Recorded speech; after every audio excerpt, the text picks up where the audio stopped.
Salah satu cara ngusir setan takbir. Jadi kalau ada orang yang risau mendengar takbir berarti makanya ketika azan berkumandang itu setan lari tunggang langgang lintang kukang terbirit-birit wa alaihi duratun sampai terkentut-kentut. Allahu akbar, Allahu akbar, lari setan. Makanya nggak ada orang azan yang slow. Mana ada azan slow? Allahu akbar, Allahu akbar. Itu azan apa? Itu azan bayi baru lahir. Kalau ngazankan anak, jangan seperti azan sholat Jumat. Ini anak baru lahir, Allahu akbar, Allahu akbar. Wah, terkejut lagi. Azannya slow dikit ke telinga kanan. Waktu anak saya yang pertama dulu lahir, waktu itu saya belum viral, orang nggak kenal sama saya, disangkanya mahasiswa semester 7. Saya datang ke rumah sakit, jumpa sama bidan perawat. Mau kemana bang? Katanya. Saya mau ngeliat anak saya. Ya sebentar ya, dia bawa bayi. Bisa azan katanya. Saya bilang ya kita coba-coba lah. Nah, nanti pegangnya gini ya. Pegang gini, kepalanya sebelah kiri, kakinya sebelah kanan. Nanti abang azannya di telinga sebelah kanan. Iya bu, hampir saya bilang iya sayang. Saya azankanlah anak saya. Allahu akbar, Allahu akbar. Dia lahir 1 Muharram. Anak saya lahir 1 Muharram. Jadi setiap 1 Muharram saya ingat bahwa dia sudah berumur sekian tahun. Begitulah 1 Muharram berlalu, 1 Muharram kita ingin anak-anak kita ini selamat dari perbuatan maksiat dan dosa.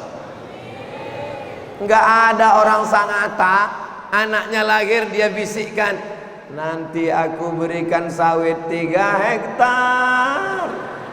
Enggak ada. Tidak ada orang Sangatta ngasih, nanti kau ku kasih PT batu bara. Enggak ada.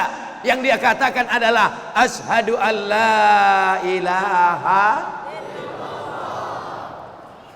Bapak-bapak yang belum mengazankan anaknya waktu lahir kemarin, nggak usah diazankan lagi, karena hukumnya sunat.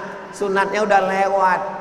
Jangan gara-gara Ustadz Somad cerita azan, pulang dari sini semangat luar biasa. Sini, sini. Allahu akbar, Allahu akbar. Anak udah semester 3.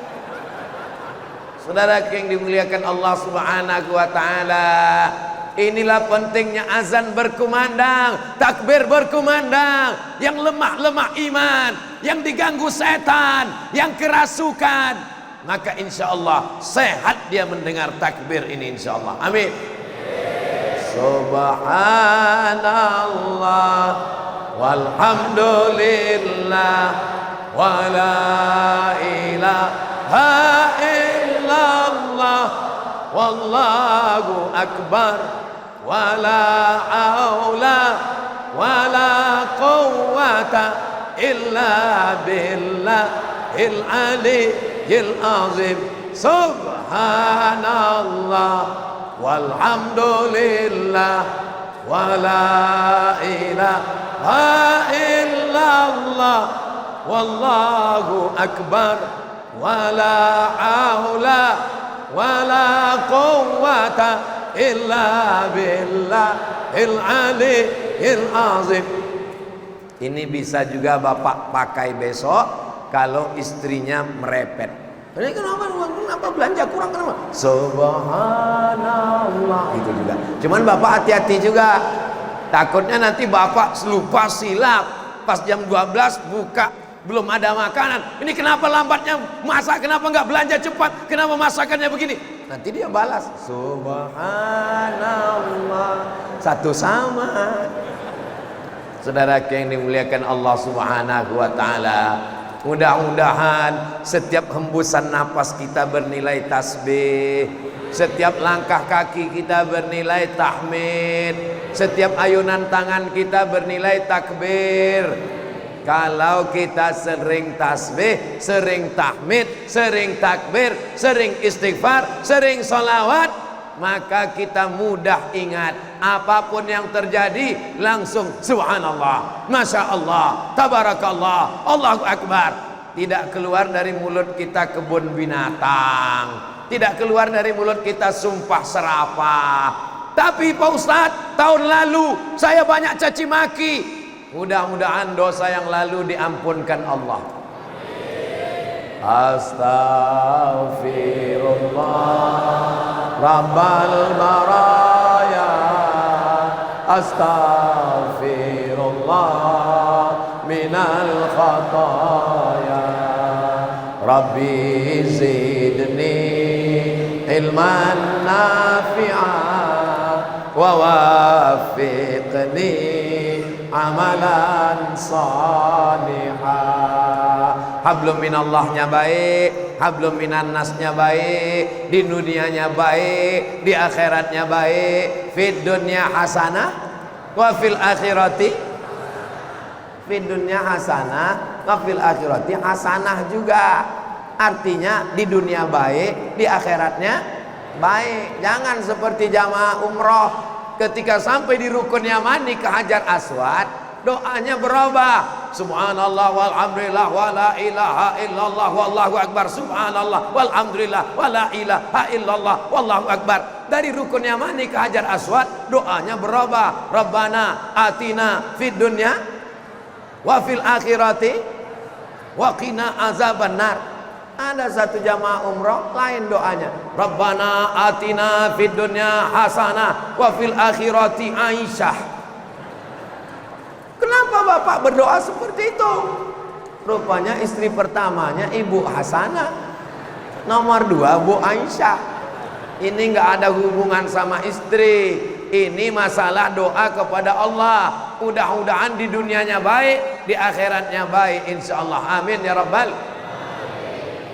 La ta'murunna bil ma'ruf, ajak orang buat baik, ajak sholat, ajak zakat, ajak puasa, ajak zikir, ajak baca Quran. Wala tanhauna 'anil munkar, larang mungkar, larang zina, larang riba, larang narkoba. Kalau kamu diam, la yusikanna ayyab'atsallahu 'alaikum iqaban. Dikhawatirkan akan turun azab, akan turun murka, akan turun musibah. Tsumma tad'unahu, kamu pun berdoa ramai-ramai di tanah lapang, angkatlah bala ini ya Allah. Fala yustajabu lakum, doa kamu tidak dikabulkan. Kenapa doa ditolak? Kenapa doa tidak dikabulkan? Karena meninggalkan amar ma'ruf nahi munkar. Saya tahu tausiah saya ini banyak membuat orang marah. Saya cerita tentang riba, orang band konvensional marah. Sekarang saya nggak diundang lagi ceramah di bank konvensional. Dulu selalu saya diundang ke bank konvensional. Sampai di dalam saya ceramah, kalian makan riba, kalian makan haram, anak kalian makan haram, istri kalian makan haram. Habis itu nggak diundang lagi. Huwal awwalu wal akhiru, yang pertama dan terakhir. Tapi hati saya plong, saya sudah lepas, saya sudah sampaikan. Masalah mereka marah, lebih baik mereka marah sama saya daripada Allah marah sama saya karena tidak mengingatkan mereka. Nanti mereka akan ditanya, kenapa kamu masih bank konvensional, kenapa kamu masih riba? Karena Ustadz Somad tidak pernah mengingatkan kami. Dia hanya ceramah yang menyenangkan hati kami. Judul ceramahnya selalu cerita tentang marilah kita sabar. Apapun yang terjadi, sabar. Sendal kita hilang, sabar. Helm kita hilang, sabar. Suami kita hilang, mau ngamuk semuanya. Betul Bu? Betul katanya. Saudara, saudari, muslimin muslimat, suara saya sampai ke atas. Sampai, kalau memang betul suara saya sampai, angkat tangan kiri dan kanan. Betul sampai. Gitu cara ngetes suara kita sampai atau tidak. Soalnya saya pernah nanya, suara saya sampai? Sepi. Angkat tangan kiri dan kanan, diam. Berarti dua kemungkinan, ketiduran atau memang suara tidak sampai. Rasanya di Sangatta tidak ada jamaah yang ketiduran. Kenapa? Karena kalau orang dengar ceramah ketiduran, itu dua kemungkinan. Pertama, digoda setan. Yang kedua, cacingan. Ini semua jamaahnya sehat walafiat semua insyaallah. Sound sistemnya mantap, mikrofonnya sampai 2. Kalau tuan pergi ke Makkah, jangan sampai lupa beli halawah. Sudah lama Abdul Somad ceramah di Sangatta, mikrofonnya 2. Inilah dia, 1 stand up, 1. Ini kalau ceramah cuman 1 begini, ini cuman bisa gini aja. Tapi kalau di Sangatta bisa ke sana pun masih hidup juga dia. Bisa ke sana pun masih juga. Ini penting untuk diikuti panitia nanti di mana-mana. Dari Sabang sampai Papua, ikutilah video Ustaz Somad seperti yang ada di Sangatta. Allahu Akbar. Ini penting. Kenapa? Di tempat lain saya bingung ceramah udah berapa lama. Di Sangatta, lihat ke kanan ada jam dinding, lihat ke depan ada juga jam, lihat ke kiri ada juga jam. Ini penting. 4 jam di masjid ini, bagus, mantap sekali. Ada lagi jam yang running text. Itulah makanya kalau sholat itu kita disuruh melihat tempat sujud. Jangan sholat lihat ke depan, nampak running text. Oh, imsak jam 4.43 sekarang. Masya Allah, di mana buat lampu ini ya?